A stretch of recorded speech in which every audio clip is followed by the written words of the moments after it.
എഡിൻബറയിൽ ഞങ്ങൾ താമസിക്കുന്ന അപ്പാർട്ട്മെൻറ്റിൻ്റെ ജനലിലൂടെ സൂര്യോദയം കാണാൻ പറ്റുമായിരുന്നു. ഉൾക്കടലിൽ നിന്നും ഉദിച്ചുയരുന്ന സൂര്യൻ ഉത്തര സമുദ്രത്തിൽ നിന്നും എഡിൻബറ പട്ടണത്തിലേക്ക് തള്ളി നിൽക്കുന്ന ഈ വലിയ ജലാശയത്തെ പൂർണ്ണ അർത്ഥത്തിൽ ഒരു ഉൾക്കടൽ എന്ന് പറയാനാവില്ല. ഇംഗ്ലീഷിൽ ഫിർത്ത് എന്ന് പറയുന്ന ജലാശയമാണ്. മലയാളത്തിൽ തത്തുല്യമായ ഒരു പദമുണ്ടോ എന്നറിയില്ല. അഴിമുഖത്തിനോടനുബന്ധിച്ച് കടൽ കയറിക്കിടക്കുന്ന ഒരു ഭൂപ്രകൃതിയെയാണ് അങ്ങനെ പറയുക. ഫോർത്ത് എന്ന നദിയാണ് ഇവിടെ വെച്ച് ഉത്തര സമുദ്രത്തിൽ ചേരുന്നത്.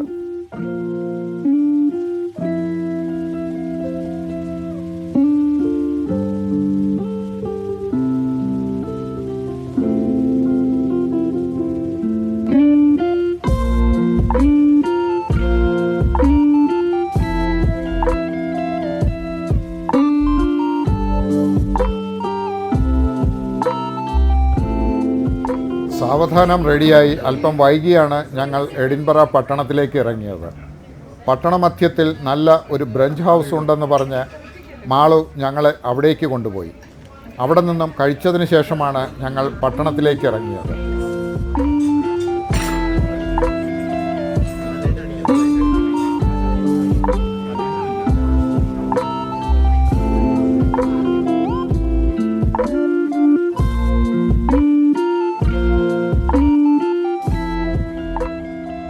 അടുത്തുള്ള പ്രിൻസസ് സ്ട്രീറ്റിലേക്കാണ് ഞങ്ങൾ പോയത്. പട്ടണമധ്യത്തിൽ തന്നെയുള്ള പ്രധാനപ്പെട്ട ഒരു കച്ചവട തെരുവാണ് പ്രിൻസസ് സ്ട്രീറ്റ്. അവിടുത്തെ പ്രധാനപ്പെട്ട ഒരു നിർമ്മിതി സ്കോട്ട് മോണുമെൻ്റാണ്. ദൂരെ നിന്ന് കാണുമ്പോൾ തന്നെ അതിൻ്റെ ഗോത്തിക് മാതൃകയിലുള്ള ഗോപുരം കണ്ണിൽ തറയ്ക്കും. ഏതൊരു ഗോത്തിക് നിർമ്മിതിയെയും പോലെ തന്നെ സവിശേഷമായ ഒരു അനുഭവം പ്രദാനം ചെയ്യും ഈ സ്മാരകത്തിൻ്റെ കാഴ്ചയും. 18-19 നൂറ്റാണ്ടുകളിലായി ജീവിച്ചിരുന്ന സ്കോട്ടിഷ് കവിയും നോവലിസ്റ്റുമായ സർ വാൾട്ടർ സ്കോട്ടിൻ്റെ സ്മാരകമാണ് ഈ വാസ്തുശില്പം. ഒരു സാഹിത്യകാരനായി നിർമ്മിക്കപ്പെട്ടിരിക്കുന്ന ലോകത്തിലെ ഏറ്റവും വലിയ സ്മാരകമത്രേ ഇത്. പ്രധാനമായും എഡിൻബറയിലെ ഞങ്ങളുടെ ഇന്നത്തെ ആക്ടിവിറ്റി വൈകുന്നേരം ഒരു കുന്ന് കയറുക എന്നതാണ്. എഡിൻബറ പട്ടണത്തിന് അതിരിട്ട് നിൽക്കുന്ന ഒരു വലിയ കുന്നാണ് ആർതേഴ്സ് സീറ്റ്. വിച്ചുവും മാളുവുമാണ് ഈ കുന്നുകയറ്റത്തിൻ്റെ പരിപാടി ഇട്ടത്. സിനിയും ഞാനും മാത്രമായിരുന്നുവെങ്കിൽ ഒരുപക്ഷെ ഞങ്ങളിതിന് മുതിരുമായിരുന്നില്ല. കുട്ടികളെ ഇവിടേക്ക് ആകർഷിച്ച പ്രധാന കാരണം വൺ ഡേ എന്ന പ്രശസ്തമായ നെറ്റ്ഫ്ലിക്സ് സീരീസിന് പശ്ചാത്തലമായ സ്ഥലം ആണിത് എന്നതാണ്. പോപ്പുലർ നോവലും സിനിമയും ആയ വൺ ഡേ 2024 വീണ്ടും 14 എപ്പിസോഡുള്ള ഒരു സീരീസ് ആവുന്നത്. നെറ്റ്ഫ്ലിക്സിലെ ഏറ്റവും കൂടുതൽ ആളുകൾ കണ്ട ഒരു സീരീസ് അത്രേ ഇത്. സീരീസുകളോട് താല്പര്യമില്ലാത്തതിനാൽ സിനിയോ ഞാനോ അത് കണ്ടിട്ടുണ്ടായിരുന്നില്ല. എങ്കിലും കുട്ടികളോടൊപ്പം കുന്നു കയറാൻ ഞങ്ങളും തീരുമാനിച്ചു. ഒരു നിർജീവ അഗ്നിപർവ്വതമാണ് ആർതേഴ്സ് സീറ്റ്. ഒറ്റ ഒരു കുന്നല്ല ഇത്. അടുത്തടുത്തുള്ള 3-4 കുന്നുകളുടെ സമുച്ചയമാണ്. വിച്ചുവും മാളവും ഏറ്റവും ഉയരമുള്ള കുന്നിലേക്കുള്ള വഴി തിരഞ്ഞെടുത്ത് അതിലൂടെ പോയി. സിനിയും ഞാനും താരതമ്യേന ഉയരം കുറഞ്ഞ ഒരു കുന്നാണ് കയറിയത്. കുറച്ചു ദൂരം ഒന്നിച്ച് കയറിയതിന് ശേഷം അവർ മറ്റൊരു ട്രെയിലിലൂടെ വഴിപിരിഞ്ഞ് പോവുകയായിരുന്നു. മലകയറ്റം അത്ര ആയാസകരമായിരുന്നില്ല. നല്ല തണുത്ത കാറ്റ് വീശുന്നുണ്ട്. വൃത്തിയായി ജാക്കറ്റും മറ്റും ധരിച്ചിരുന്നതുകൊണ്ട് ശീതക്കാറ്റിനെ പ്രതിരോധിക്കാൻ സാധിച്ചു. കയറ്റം രസകരമായിരുന്നു. കുന്നിൻ ചെരുവിൽ കോമൺ ഗോസ് ചെടികൾ പൂത്തുലഞ്ഞ് നിൽക്കുന്നു. അത് പ്രദേശത്തിന് സവിശേഷമായ ഭംഗി നൽകുന്നുണ്ട്. പുൽപ്പടർപ്പിനിടയിൽ നിന്ന് ഇടയ്ക്കിടയ്ക്ക് ഒരുതരം കാട്ടുകോഴി ഇറങ്ങി വന്ന് ദർശനം തരുന്നുണ്ടായിരുന്നു. ഞങ്ങൾ കുന്നിൻ്റെ നെറുകയിലെത്തിയപ്പോൾ അവിടെ ഒരു പാറപ്പുറത്തിരുന്നു. ദശലക്ഷം വർഷങ്ങൾക്ക് മുൻപ് അഗ്നിപർവ്വതമായിരുന്ന ഒരു കുന്നിൻ മുകളിലാണ് ഞങ്ങളിപ്പോൾ ഇരിക്കുന്നത്. ജിയോളജി പ്രലോഭനീയമായ ഒരു വിഷയമാണ്.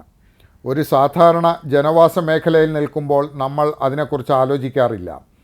ഇങ്ങനെയുള്ള വ്യത്യസ്തമായ ഭൂപ്രകൃതിയിൽ മനുഷ്യനിർമ്മിതികൾ ഒന്നുമില്ലാത്ത ഒരു സ്ഥലത്ത് എത്തുമ്പോഴാണ് നമുക്ക് ഭൂമിയുടെ പ്രതലത്തെ നോക്കിക്കാണാനാവുന്നത്. ഓരോ സ്ഥലത്തും എന്തുമാത്രം വൈചിത്രങ്ങളോടെയാണ് ഭൂപ്രതലത്തിൻ്റെ അടരുകൾ കാണപ്പെടുന്നത്. കോമൺ ഗോസുകൾ പൂത്തുലഞ്ഞു നിൽക്കുന്ന ഈ മലഞ്ചെരുവിലിരിക്കുമ്പോൾ ഞാൻ കുവൈറ്റിലെ മരുഭൂമി ഓർക്കുകയാണ്. ജനവാസ മേഖലയിൽ നിന്നും അകലെ മരുഭൂമിയുടെ മധ്യത്തിലെത്തുമ്പോൾ ഉണ്ടാവുന്ന അനുഭവം. അപാരത എന്ന വാക്കിൻ്റെ പര്യായം പോലെ കിടക്കുന്ന മരുഭൂമി. ഈ മലഞ്ചെരിവ് പക്ഷേ എത്ര വ്യത്യസ്തമാണ്. എല്ലാം ഭൂമിയുടെ ഓരോരോ ഭാവങ്ങൾ. യാത്ര ചെയ്യാൻ താൽപ്പര്യമില്ലാത്തവർക്കോ സാധിക്കാത്തവർക്കോ ഭൂമിയുടെ പ്രകൃതി സംബന്ധിയായ ഈ വൈവിധ്യം അനുഭവിക്കാനാവില്ല. അതിലൊന്നും വലിയ കാര്യമില്ല എന്ന് കരുതുന്ന ഒരുപാട് ആളുകളുണ്ട്. ഒരു തരത്തിൽ അത് ശരിയുമാണ്. ഓരോ മനുഷ്യനെയും നിർണ്ണയിക്കുന്നതിൽ അയാളുടെ അഭിരുചി വലിയ പങ്ക് വഹിക്കുന്നുണ്ട്. ഇത്തരം കാര്യത്തിലൊന്നും താൽപ്പര്യം ഇല്ലാത്തൊരാൾക്ക് ജീവിച്ചിരിക്കുന്നതിന് പ്രചോദനമാവുന്ന മറ്റ് പ്രധാനപ്പെട്ട കാര്യങ്ങളുണ്ടാവും. ഭൂമിയുടെ പ്രകൃതി വൈവിധ്യം നൽകുന്ന ഉന്മാദതുല്യമായ അനുഭവം അയാളുടെ ഏറ്റവും അപ്രധാനമായ സംഗതിയാവും.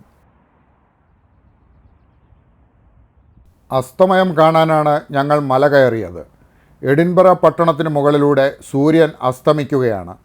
ത്രിസന്ധ്യയുടെ ചുമപ്പുവെട്ടത്തിൽ എഡിൻബറയുടെ ഛായാചിത്രം. ഞാൻ കണ്ട ആദ്യത്തെ സൂര്യാസ്തമയം എൻ്റെ നാട്ടിലെ കടൽത്തീരത്തായിരിക്കും എന്നുറപ്പ്. പിന്നെ എത്രയോ നാടുകളിൽ എത്രയോ അസ്തമയങ്ങൾ. ഓർമ്മയിൽ നിന്നും അറ്റുപോവാത്ത ഒരെണ്ണമായി എഡിൻബറയിലെ ഈ സൂര്യാസ്തമയവും ഉണ്ടാവും.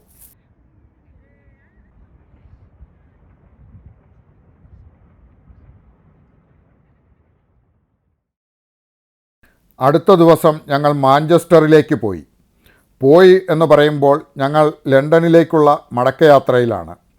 ഏതാണ്ട് 350 കിലോമീറ്റർ ദൂരമുണ്ട് എഡിൻബറയിൽ നിന്നും മാഞ്ചസ്റ്ററിലേക്ക്. UK ഏതാണ്ട് മധ്യത്തിലായി വരുന്ന ഒരു പ്രമുഖ പട്ടണമാണ് മാഞ്ചസ്റ്റർ.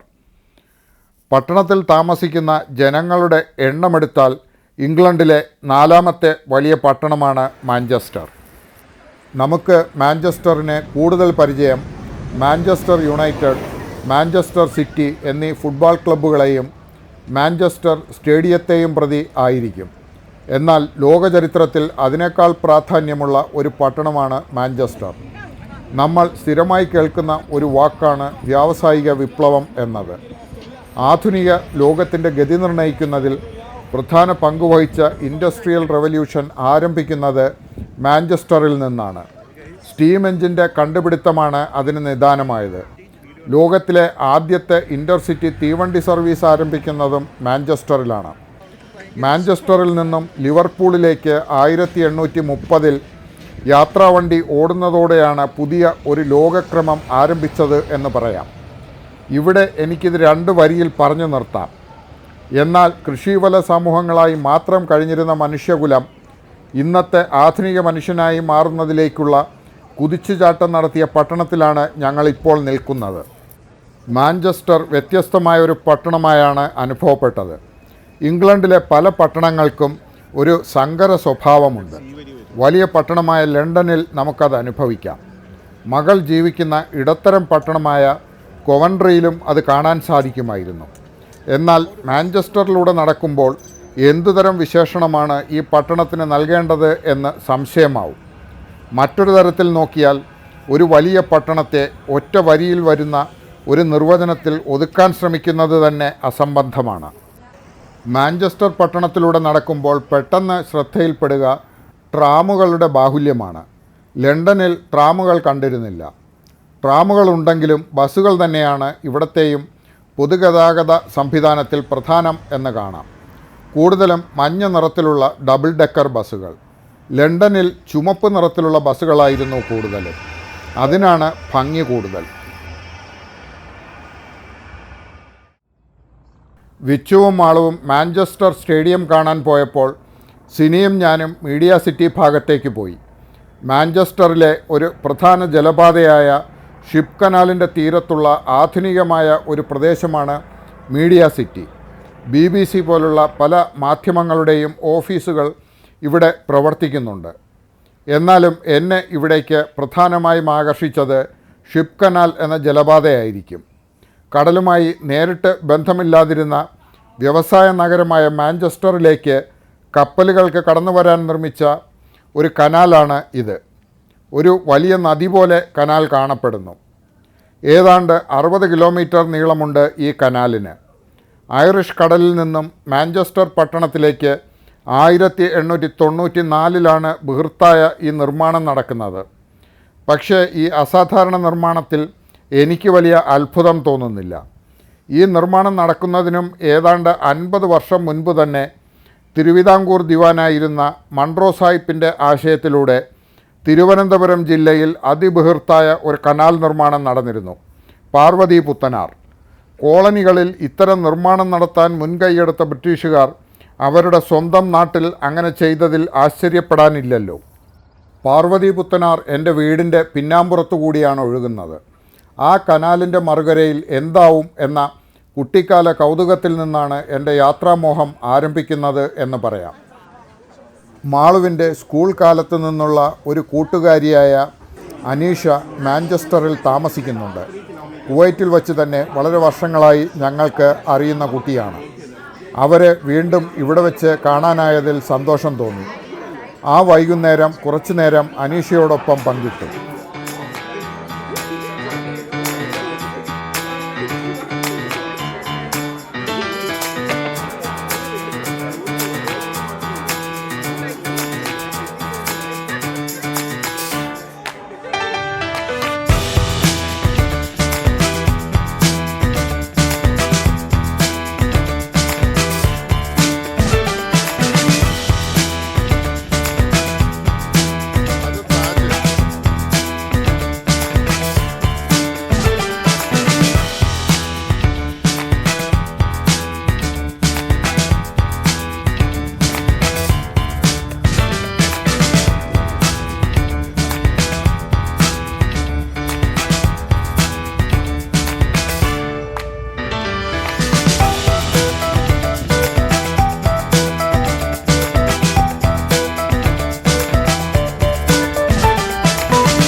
പിറ്റേന്ന് ഞങ്ങൾ ലണ്ടനിലേക്ക് മടങ്ങുന്ന വഴി ബിസ്റ്റർ വില്ലേജ് എന്ന ഷോപ്പിംഗ് ഏരിയയിൽ പോയി കുറച്ച് സാധനങ്ങൾ വാങ്ങി.